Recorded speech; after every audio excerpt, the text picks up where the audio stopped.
The Chief Justice of Nigeria recently swore in 12 judges for the National Industrial Court of Nigeria. This episode of Law Weekly, amongst other things, looks at the likely impact of more judges on the judicial system. The chairman of the Lagos branch of the Nigerian Bar Association, Mr. Taiwo, will join me shortly on the program to discuss what obtains in Lagos. But first, let's do a quick recap of some of the top stories from the courts. I'm Shola Shiele, and this is Law Weekly on Channels Television.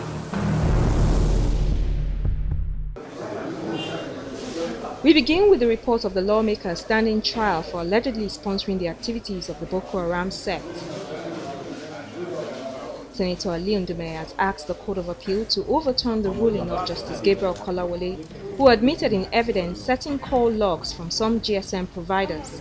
The call logs allegedly indicate that the lawmaker had telephone conversation with one of the Boko Haram commanders, Ali Kondoga. The senator wants the appeal court to invalidate the admitted evidence on the ground that the judge erred in law by admitting the evidence which the senator has described as radical and fundamental.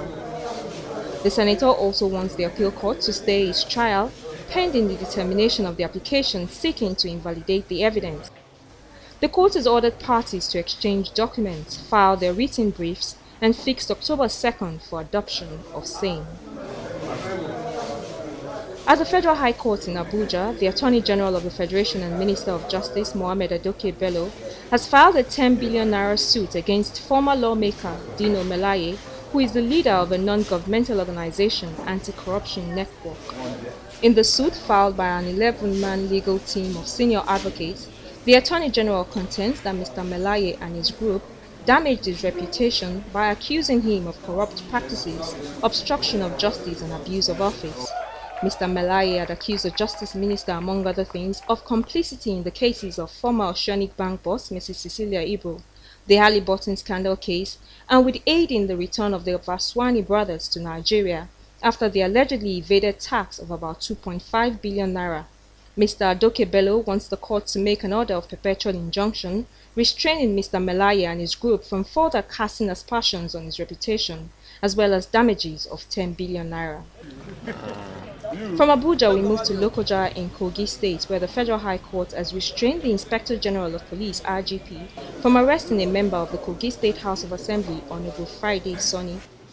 The House of Representatives had recently passed a resolution compelling the IG to arrest and prosecute the lawmaker over allegations of murder, thuggery, and the illegal setup of a security outfit. The House was acting on a petition written by the former Minister of Interior, Mr. Humphrey Abba, against the lawmaker who represents Igala Mela Odolu constituency in Kogi State. The minister had told the House that Honorable Friday Sonny had been declared wanted by the police some time back, and he wondered why the man was still allowed to walk the street as a free man. The lawmaker had, however, rushed to court to obtain the ex parte application, restraining the police from arresting him after the House had asked the IG to arrest him and cause him to appear before its Ethics and Public Petition Committee to answer to the allegations. From Lokoja to Lagos, where the Federal High Court has reserved ruling for July 8, in an application filed by former Managing Director of the defunct Spring Bank, Charles Ojo, who is challenging his trial before the court. Mr. Ojo is charged by the Economic and Financial Crimes Commission, EFCC, alongside the former Managing Director of Bank PHB, Mr. Francis Atuche, on a 45-count charge of alleged 125 billion naira fraud. Justice Rita Ophelia Jumogobia fixed the date for ruling after listening to the submissions of the prosecution and the defense counsel. In the charge, the accused persons were alleged to have granted fraudulent credit facilities, manipulated shares, and committed general banking fraud to the tune of over 125 billion naira. It attracts a penalty of 5 years imprisonment without option of fine, but the former Spring Bank boss has argued that the charges do not link him to the offense. And we round off with the case of Fred Ajudwa, which has lingered since his arraignment in 2003. Justice Olubunmi Oyewole of the Lagos High Court Ikeja has ordered that the fraud suspect Fred Ajudwa must face his trial. Ajudwa and one Charles Ore are charged with allegedly defrauding two Dutch businessmen of $1.69 million between July 1999 and September 2000. Fred Ajudwa is also accused of impersonating the Auditor General of Nigeria, Issa Aldu. He was granted bail by the court in 2006 and jumps bail shortly after. He has since failed to turn up in court for his arrest, citing medical ailment. The court had issued a bench warrant for his arrest and has now made an order for him to appear in court to face his trial on the 11th of June after his counsel confirmed that he was back in the country.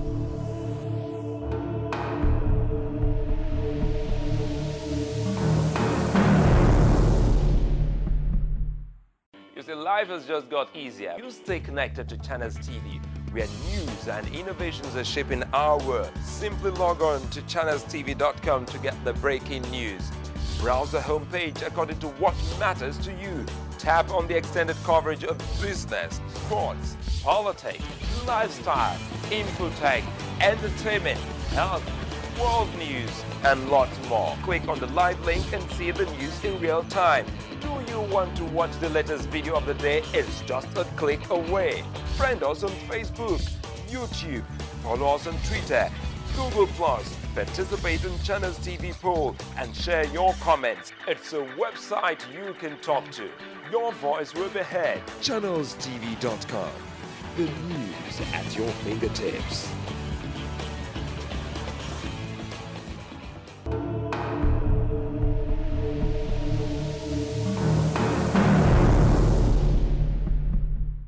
The main courtroom of the Supreme Court was filled to capacity as lawyers, friends and associates of 12 new judges converged on the court to witness a swearing-in ceremony by the Chief Justice of Nigeria. One after the other, the judges were sworn in by the Chief Justice of Nigeria, Mrs. Aloma Makhtar. I, Lefu Peter Odo, do solemnly swear. With the swearing-in over, Justice Makhtar read the Riot Act to the judges on the need to be punctual for court proceedings. Let me add here that you are expected to jealously guard against disobedience of any court order, in line with your oath to defend and protect the Constitution of the Federal Republic of Nigeria. You must not shy away from taking a firm position against a member of the public or even the bar that colludes to flout court orders, as same is an affront on the collective integrity of the bench as well as the integrity of the particular judge involved. Some of the new judges promised to leave by the oath of office by dispensing justice without fear or favor. It's a court that is meant to dispense justice speedily to avoid rancor. That's what's going to be done. We expect every judge to be on his or his toes at this, from the speech we heard of the CJ. So with God helping us, this is a new assignment for us as new judges. But with God helping us, we are equal to the task. We're going to come out to deliver justice in accordance with the law of this land, without fear, intimidation, or favor. And Nigeria is going to be better for it. The swearing-in of the 12 new judges was based on the approval of President Goodluck Jonathan, and it is expected that the delay in dispensation of justice will soon be a thing of the past.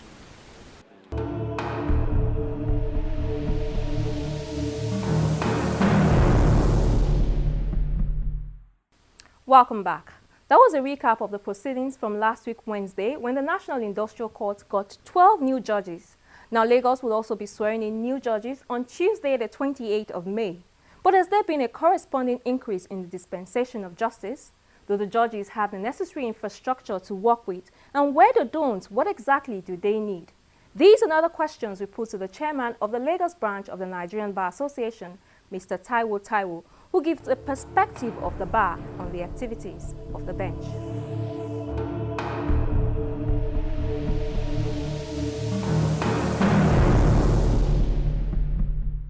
It's May 29 in a few days' time. How would you assess the judiciary in the last 2 years, especially under President Goodluck Jonathan? Well, I would say that it's been a turbulent year for the judiciary in terms of so many issues that have been thrown up in the country. You talk of election petition, you talk of the issue of Boko Haram, election petition, crisis in the Niger Delta, crisis in all sectors, especially the issue of oil subsidy, and so many other issues that needed judicial interpretation. How would you assess how well they've performed? Well, I would say by and large the judiciary has performed very well, because we should not take it from the fact that the judiciary is just an arm of the government. And out of all the three arms of the government of this country, is the most mild, at least in terms of the fact that of what they do. And the other point is that you have to know that the judiciary, like people say, is the last hope of the common man, and every term they can harry goes to it for redress in one way or the other. And there is pressure on the judiciary.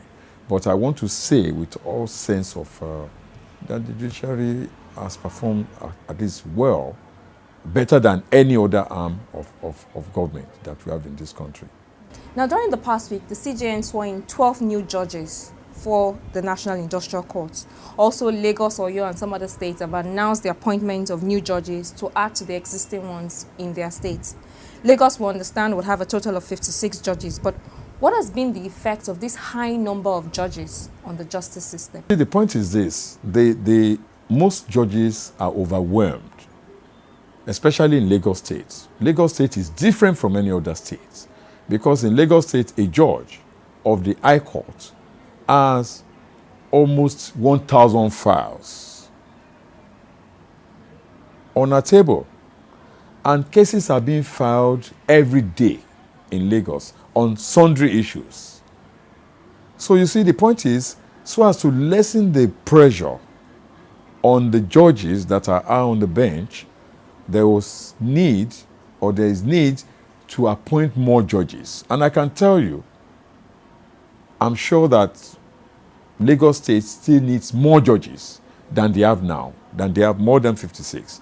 They need more judges in terms of the number of cases that there are to be settled among parties in Lagos State. And then you see the issue of the administration of criminal justice in Lagos is very, very, not only criminal, civil justice system is unique because this is the center of excellence. This is the center of judicial activism. And this is where most practitioners look up to. That's the judiciary. To go to greater lengths. I'm not saying that other jurisdictions don't have cases. Well, when you talk of a place like Port Harcourt, yes. Abuja, yes. But Lagos, it is. When you talk of Lagos High Court and, of course, the Federal High Court, and you know that the Federal High Court presence in Lagos is higher than any other state in the Federation. So that shows you the unique position of Lagos State in the administration of justice system. As a leader of the bar, I want you to do an assessment for us of the quality, talking about quality of the judges now in Lagos State especially. Do they sit promptly, and what has been the feedback from your members as regards the quality of the judges in Lagos? Well, the feedback from our members is that we try a sort of self-assessment. We send people out. Some judges don't sit 9 on the dot, no doubt about that. Some live too far away from their courts. Some live in Ajah, and the court is in Ikeja. So before they get to Ikeja, it's most times they may not get there on time. But that is not to say that though some people live in Ajah, and they get to the court promptly, in Ikeja promptly, and they sit promptly on the dot of 9. But you see, at times you cannot even predict the traffic situation. You can't predict the human nature. Sickness may start overnight. Anything may happen overnight to the extent that you may not be able to communicate with the lawyers that, oh, I won't be able to sit.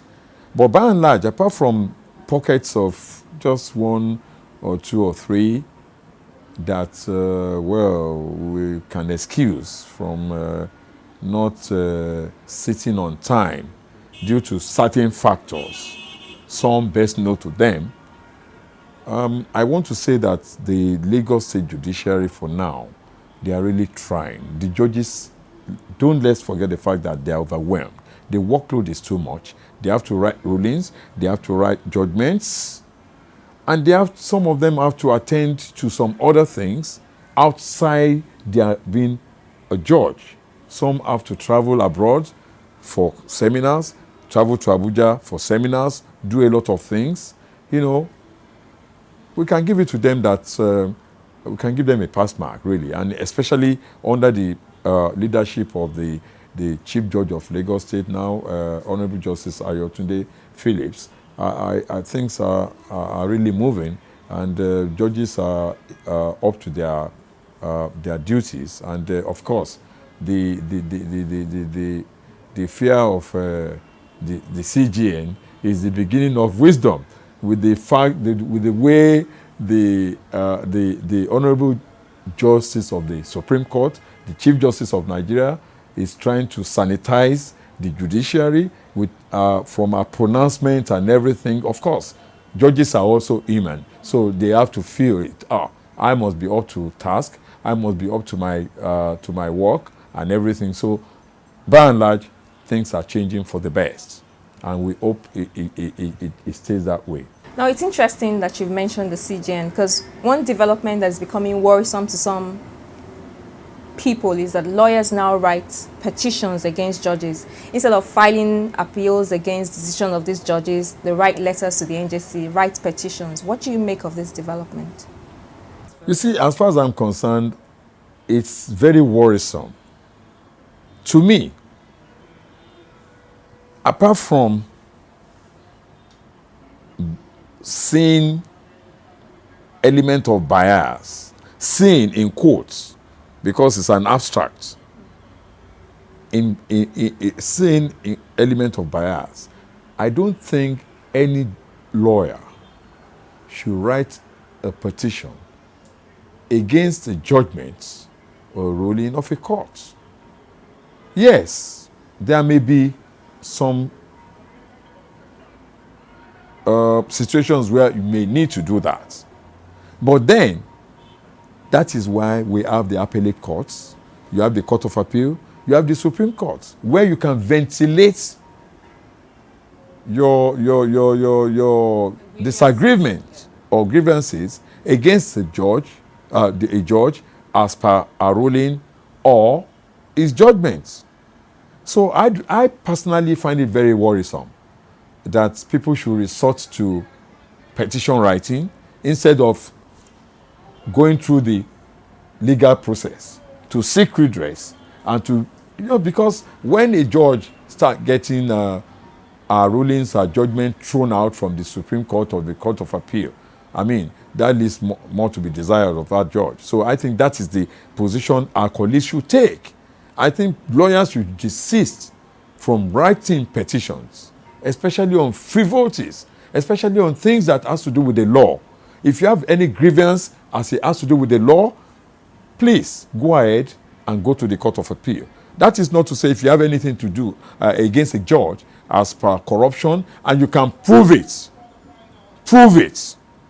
conclusively, that does not mean that you cannot report by way of petition to the NJC or whichever body you want to address your petition to. But we should give our judges this benefit of doubt. They are overwhelmed.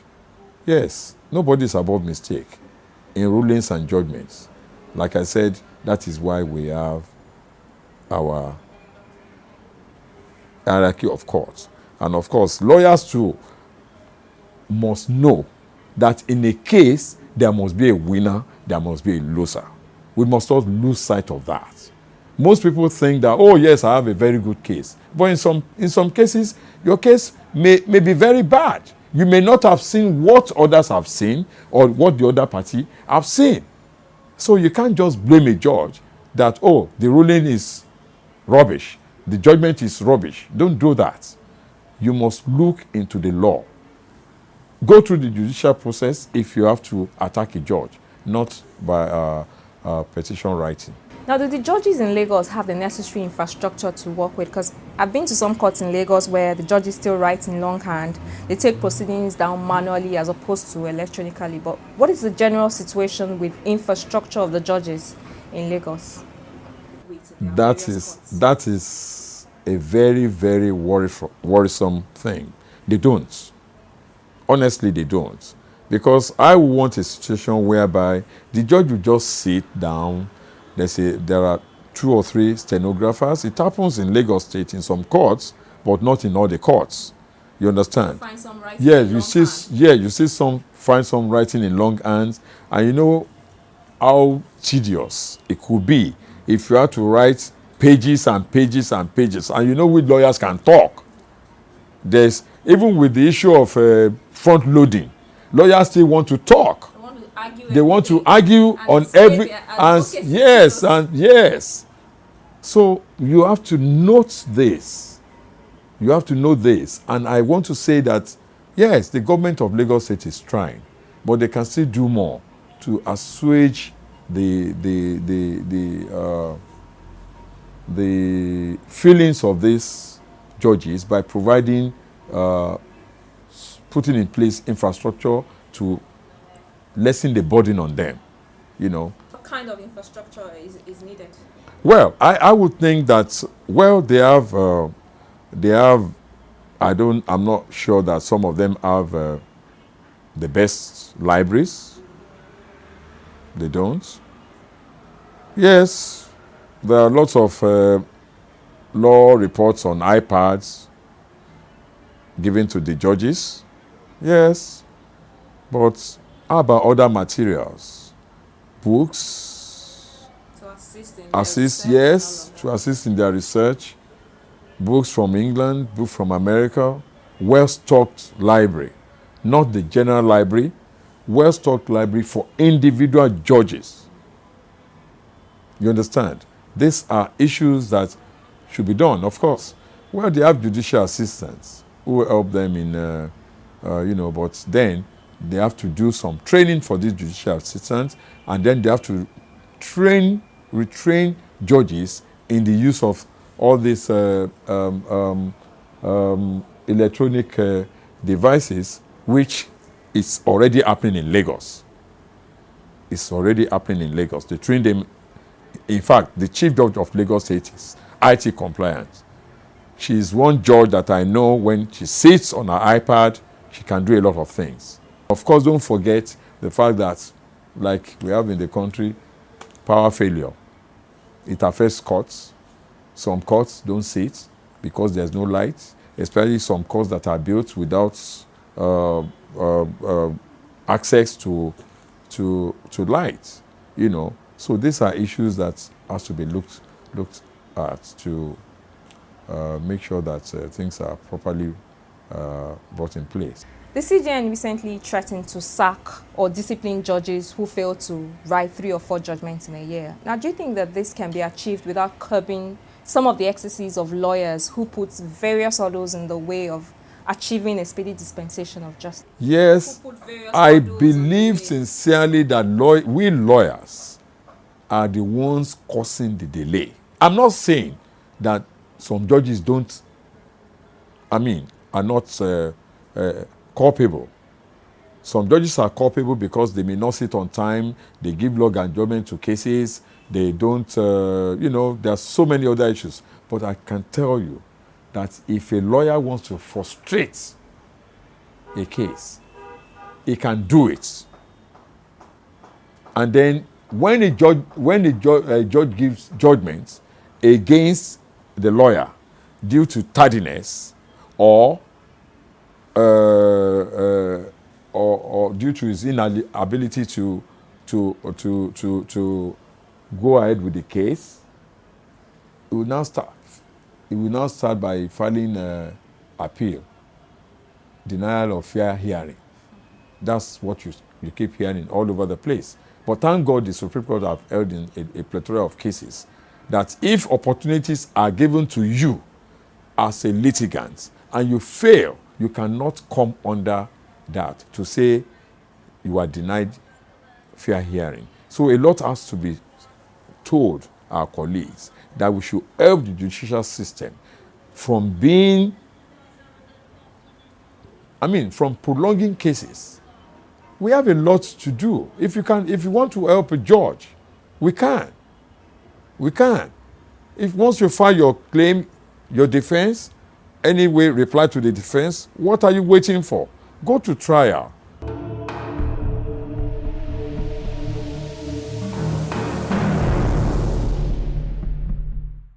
And it's on that note we round up this week's edition of the program. Thank you for tuning in. If you missed any part of the show, you can watch again by logging into YouTube/ChannelsTV.